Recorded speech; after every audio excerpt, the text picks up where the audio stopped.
The silence in Alastair Sterling's penthouse office was as sharp and cold as the glass walls overlooking the city. It was a silence Finn knew well, the kind that preceded a storm. He emptied the last waste bin, his movements economical, practiced, invisible. That was the goal. Be invisible. But tonight, the billionaire's gaze was fixed on him, a predator spotting a flaw in the herd.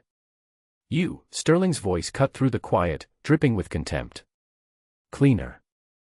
What is your name? Finn straightened, his heart a slow, heavy drum against his ribs. Finn, sir. Sterling gestured vaguely toward the polished mahogany desk in the corner, a desk that had sat empty for 5 years. Every day, I see you lingering over there. Wiping down an empty workspace like it's a shrine. What is the point of you? You are a ghost polishing a memory. You are useless. Amelia Vance, Sterling's COO, stood near the window, her expression unreadable. She didn't move, didn't speak. Sterling took a step closer, his expensive suit seeming to crackle with aggression. I pay for efficiency, not sentiment. You're fired. Get your things and get out of my building. Finn simply nodded. He felt the familiar ache of humiliation settle deep in his bones, but his face remained a calm mask. He didn't beg, didn't argue. He just turned, his worn boots making no sound on the plush carpet, and walked toward the door, leaving the two most powerful people in the building behind in the wreckage of his shattered livelihood. What could a man like Alastair Sterling possibly understand about the sacred act of polishing a memory? For him, it was just an empty desk. For Finn, it was everything. The alarm on Finn's phone was a gentle chime, a sound he'd chosen so it wouldn't startle Hazel. 4:30 a.m., and the city was still a tapestry of charcoal and distant orange glows as he moved through their tiny apartment. He made coffee first, the aroma a small, grounding comfort. Then, he packed Hazel's lunch, a sandwich cut into a star shape, an apple, and a small carton of milk. Taped to the inside of his work locker was her latest masterpiece, a crayon drawing of a smiling stick figure holding hands with a much taller one, under a lopsided sun. He'd look at it before his shift, a reminder of his why. His job at Sterling Tower was a grueling 12-hour night shift. Mopping floors, cleaning bathrooms, erasing the day's traces left by people who never saw him. The work was anonymous, tiring, but it offered a strange solace. It was here, on the 48th floor, that his wife, Eleanor, had once worked. Every night, his final task was to clean the executive wing. And every night, he would pause at her old desk. He would wipe away any dust from the small, silver frame holding her picture, a picture only he knew was tucked behind a corporate placeholder. He'd straighten it, a silent conversation, a promise to remember. He wasn't polishing a memory, he was keeping it alive, a quiet act of devotion in a world that had long since moved on and forgotten her name. His worn jacket felt heavier these days, the weight of being a father, a mother, and a memory keeper all at once. Amelia Vance ran on caffeine and a carefully curated lack of emotional attachment. From her office, she had a clear view of the executive wing, and for months, she'd noticed the cleaner's peculiar ritual. Long after everyone else had gone home, the quiet man with the tired eyes would meticulously clean the empty desk beside Sterling's office. It wasn't on his checklist, she'd checked. It was something more. She watched him one night through the glass partition, saw the tenderness in the way he handled a small photo frame she'd never seen during the day. Then, she started noticing other things.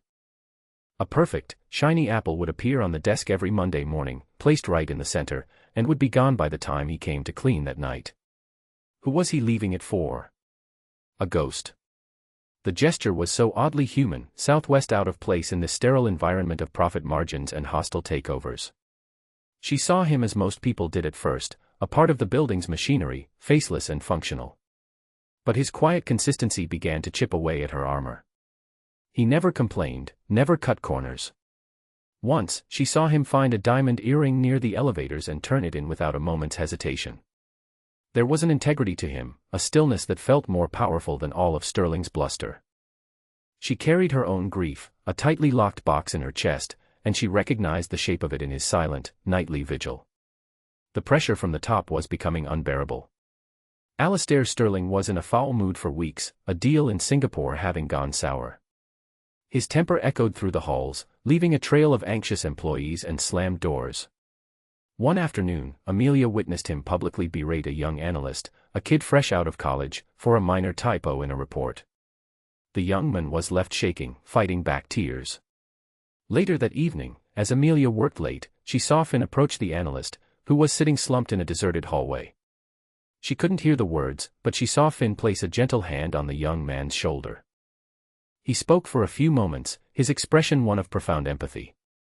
The analyst looked up, nodded, and managed a weak smile. Finn simply gave a small nod back and continued on his rounds. It was a small act, a moment of kindness that cost nothing but changed the entire atmosphere of the hallway. That night, Amelia found herself walking toward the empty desk after Finn had finished his ritual. She saw the picture frame, and her curiosity finally won. "Excuse me," she called out softly. Finn turned, surprised. "I'm sorry to bother you," she said, her voice softer than she intended. "I've just always wondered who the desk belonged to." Finn's gaze softened with a familiar sorrow. "My wife," he said quietly. She loved the view from here. He offered no more, and she didn't press, but the simple, painful truth of his words settled in the space between them. The day it all shattered was the 5th anniversary of Eleanor's death. Finn felt it as a low hum beneath his skin, a sorrow that never truly faded but was sharper on days like this. He'd visited her grave that morning with Hazel, leaving a small bouquet of daisies, her favorite. At work, the weight was heavier. When he reached the 48th floor, he felt an irresistible pull toward her desk. He took out the photo from his wallet, the one he carried everywhere, of Eleanor smiling on their wedding day, and placed it in the silver frame he kept hidden in his cart, replacing the corporate placeholder for just a few minutes. He just needed to see her face here, in this place she'd been so proud of. That's when Sterling stormed out of his office, his face a thunderous mask. He saw Finn, not his cart, not his cleaning supplies, but just a man standing at an empty desk, seemingly doing nothing. "What did I tell you?" Sterling roared, his voice bouncing off the glass. "Are you deaf as well as useless?" He strode over, snatched the frame from Finn's hands, and saw the smiling woman inside. "This is a place of business, not a memorial for nobodies. Your sentiment is a liability." He shoved the frame back at Finn with such force that it clattered to the floor. "Get out. You're fired for being useless. Now." Finn didn't flinch. He knelt, picked up the frame, and gently wiped the glass clean. He didn't look at Sterling. He walked to his locker, took down Hazel's drawing, and left the tower without a single word. Amelia had watched the entire exchange from her doorway, frozen by the sheer brutality of it. Sterling's cruelty was a known quantity, but this was different. This was personal, pathological. The way the cleaner, Finn, had simply absorbed the blow with such quiet dignity was more damning than any shouting match could have been. As soon as Finn was gone, she turned on Sterling. "What was that?" she demanded, her voice low and furious. "That was pest control," Sterling sneered, adjusting his tie. "He was a distraction. Sentimental clutter. He's a cleaner, Amelia. Replaceable. He's a human being, Alistair," she shot back. "And your behavior is not just cruel, it's a liability to this company. You don't build loyalty by terrorizing your staff." Sterling just laughed, a harsh, grating sound. "Loyalty is bought, not earned. You of all people should know that." He walked back into his office, dismissing her completely. But Amelia couldn't let it go. The image of Finn kneeling to retrieve that photo was burned into her mind. She felt a profound, unshakable conviction that something important had been violated. This wasn't just about a man losing his job, it was about the soul of the company she'd helped build. She went straight to human resources, her authority silencing the night manager's protests. She asked for Finn's file, his address. She was going to find him. She had to understand why that desk, and the woman in that photograph, meant enough to endure such public humiliation. Finn's apartment was small but immaculate, located in a part of the city the executives in Sterling Tower never saw. When he opened the door, Amelia saw a little girl with wide, worried eyes clinging to his leg. This was Hazel. The stick figure from the drawing. "I am so sorry to intrude," Amelia began, her corporate poise feeling utterly useless here. "I'm Amelia Vance. From the office. I wanted to see if you were all right." Finn looked exhausted, the fight finally gone out of him, replaced by a deep, weary sadness. He invited her in. The apartment was filled with the scent of cinnamon and the quiet hum of a refrigerator. She's just scared, Finn said, stroking Hazel's hair. She doesn't understand why I'm home early. Amelia knelt down to Hazel's level. Your daddy is a very good man, she said softly. Sometimes, adults at work can be unkind. She then looked at Finn, her question unspoken. He finally sighed, the story pouring out of him in a quiet, steady stream. The desk belonged to my wife, Eleanor Hayes, he explained. She was an architect. One of Mr. Sterling's first hires. She designed the foundation of the Prometheus project, the one that made him his first billion. She paused, his voice thick with emotion. She died 5 years ago today, in a car accident. She was on her way to the office to deliver the final blueprints. Sterling took the designs from her briefcase at the hospital. He never mentioned her name at the press conference. He never sent a card.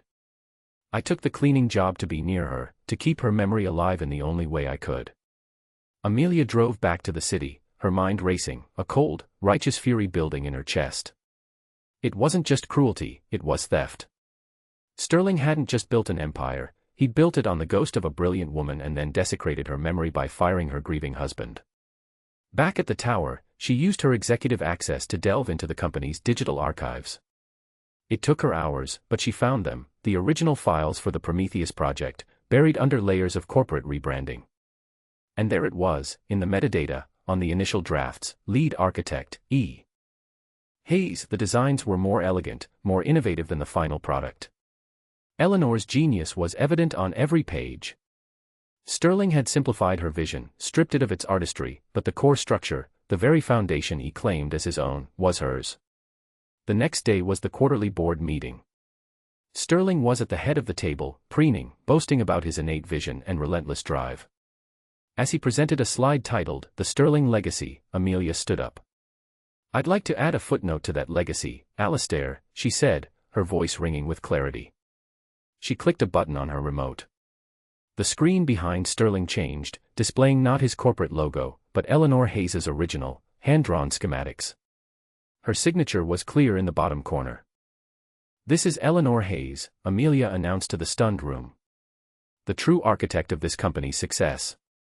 A woman whose husband you fired yesterday for the crime of remembering her. The silence was absolute. Sterling's face went from crimson to a ghastly white. His empire, built on a lie, was crumbling before his very eyes. The fallout was immediate and catastrophic for Alistair Sterling. Several board members, already wary of his tyrannical leadership, were horrified. The story was more than a PR nightmare, it was a moral indictment. The investors with a conscience, and there were more than Sterling had ever imagined, began to pull back. His power, which had always seemed absolute, evaporated in a matter of days.